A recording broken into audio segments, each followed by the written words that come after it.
warahmatullahi wabarakatuh. Perkenalkan, nama saya Misbahul Surur dari Prodi Ekonomi Syariah Universitas Sunan Giri, Surabaya. Di sini saya akan memaparkan hasil analisis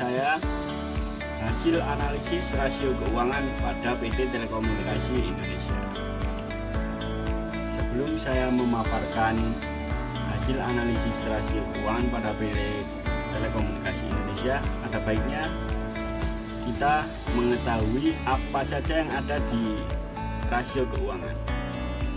Yang pertama, rasio likuiditas. Rasio likuiditas adalah rasio yang menggambarkan kemampuan perusahaan dalam memenuhi kewajiban hutang yang jatuh tempo. Dua, yaitu rasio profitabilitas. Rasio profitabilitas adalah rasio yang digunakan untuk mengetahui secara relatif apakah laba yang dihasilkan sudah cukup jika dibandingkan aktiva yang diinvestasikan. Yang ketiga, rasio hutang. Rasio hutang adalah rasio yang digunakan untuk mengetahui seberapa banyak hutang yang digunakan untuk membiayai aset-aset mereka, dan untuk melihat dari segi hutang ini lebih banyak menggunakan mana, lebih banyak menggunakan hutang atau modal atau pemegang saham. Yang terakhir yaitu return on equity atau disingkat ROE. Rasio ini digunakan untuk melihat apakah para pemilik atau pemegang saham menerima pengembalian yang pantas atas investasi mereka. Menuju hasil analisis saya tentang atau pada perusahaan telekomunikasi Indonesia. Yang pertama yaitu rasio likuiditas. Rasio likuiditas ada dua cara untuk menemukannya. Yang pertama, rasio lancar. Rasio lancar menggunakan rumus aktiva lancar dibagi dengan hutang lancar. Dapat kita ketahui pada 31 Maret 2021 aktiva lancar sebesar 58,063 miliar rupiah dibagi hutang lancar yaitu sebesar 72,557 miliar rupiah. Dari penghitungan tersebut menghasilkan rasio lancar 0,80 kali. Yang kedua, pada 31 Desember 2020 aktiva lancar sebesar 46,503 miliar rupiah dibagi hutang lancar 69,093 miliar rupiah menghasilkan rasio lancar 0,67. Dapat diketahui dari hasil perhitungan tersebut, maka rasio perusahaan dapat dikatakan kurang lancar karena rasio kurang dari 1,0. Yang kedua, perhitungan rasio cepat yang memiliki rumus aktiva lancar dikurangi persediaan dibagi hutang lancar.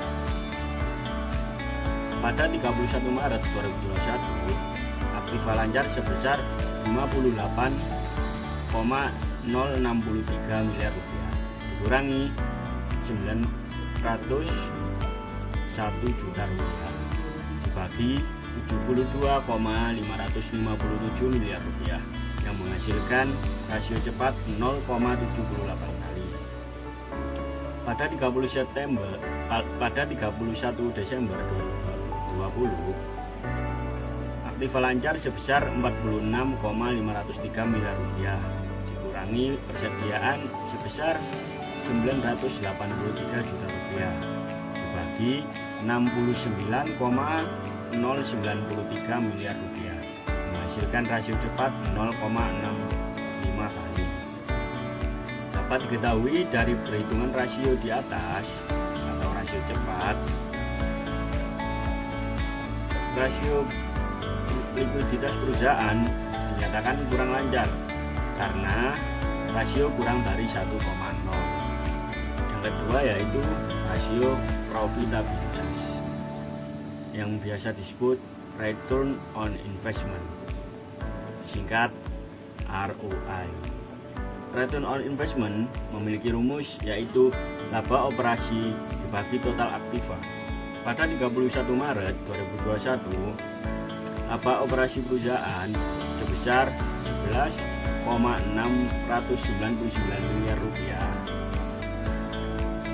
dibagi total aktiva 257,848 miliar rupiah dikali 100%, yaitu menghasilkan return on investment 0,04 kali atau 4%.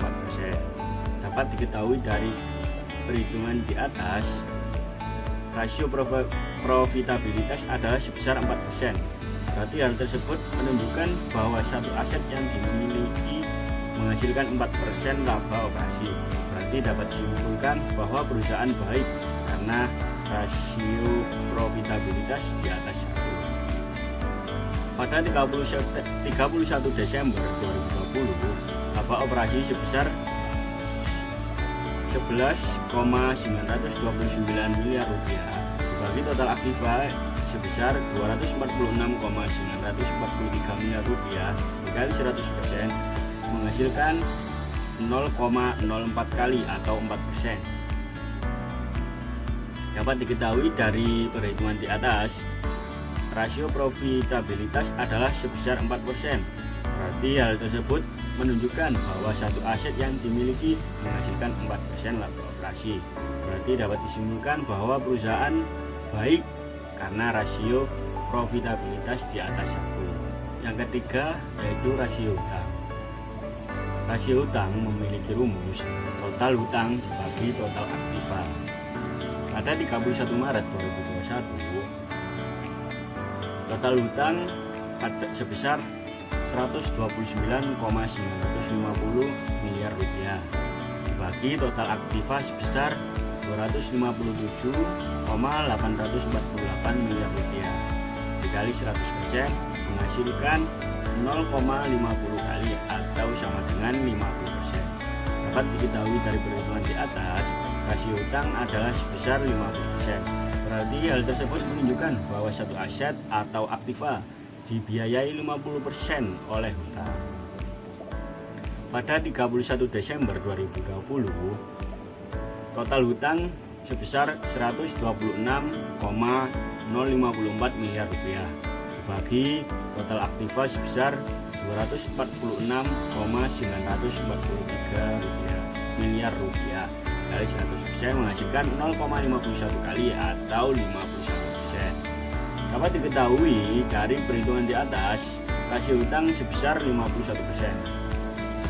Berarti hal tersebut menunjukkan bahwa satu aset atau aktiva dibiayai oleh 51% hutang. Yang keempat yaitu return on equity atau disingkat ROE.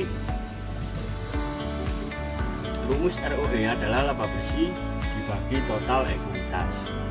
Pada 31 Maret 2021, laba bersih sebesar 8,479 miliar rupiah dibagi total ekuitas sebesar 127,898 miliar rupiah yang menghasilkan ROE sebesar 0,06 kali.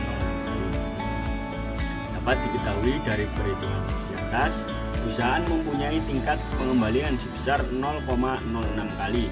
Berarti dapat disimpulkan bahwa perusahaan dalam kondisi kurang baik karena ROE di bawah 1. Pada 31 Desember 2020,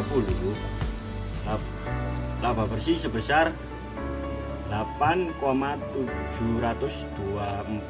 miliar rupiah dibagi total ekuitas sebesar 120,889 miliar rupiah, menghasilkan ROE sebesar 0,07 kali. Berarti dapat diketahui dari perhitungan di atas bahwa perusahaan mempunyai tingkat pengembalian sebesar 0,07 kali. Dapat disimpulkan bahwa perusahaan dalam kondisi kurang baik karena ROE di bawah 1. Mari kita simak tabel yang ada di depan kali. Yang pertama, risiko likuiditas. Pada tanggal 31 Maret 2021, rasio lancar sebesar 0,80.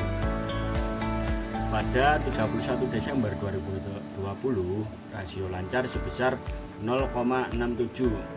Standar rasio pada rasio lancar adalah 1,0. Dapat disimpulkan bahwa kinerja perusahaan kurang baik pada rasio lancar. 2. Rasio cepat. Pada 31 Maret 2021, rasio cepat sebesar 0,78. Pada 31 Desember 2020, rasio cepat sebesar 0,65. Standar rasio pada rasio cepat adalah 1,0.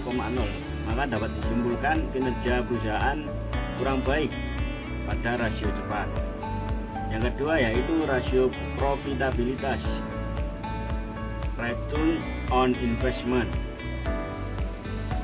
Pada 31 Maret 2021, return on investment sebesar 0,04. Dan pada 31 Desember 2020, return on investment sama 0,04. Standar rasio return on investment adalah 1. Maka dapat disimpulkan kinerja perusahaan kurang baik karena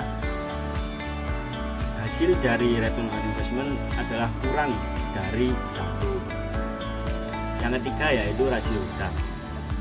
Pada 31 Maret 2021, rasio hutang sebesar 50%. Pada 31 Desember 2020, rasio hutang sebesar 51%. Standar rasio pada rasio hutang adalah 35%. Maka dapat disimpulkan dari hasil rasio hutang perusahaan, maka kinerja perusahaan baik karena hasil dari rasio hutang adalah di atas standar rasio yaitu 35%. Yang keempat, return on equity. Pada 31 Maret 2021, return on equity sebesar 0,06. Pada 31 Desember 2020, return on equity sebesar 0,07. Standar rasio pada return on equity yaitu 1. Maka dapat disimpulkan bahwa kinerja perusahaan kurang baik karena hasil return on equity kurang dari 1.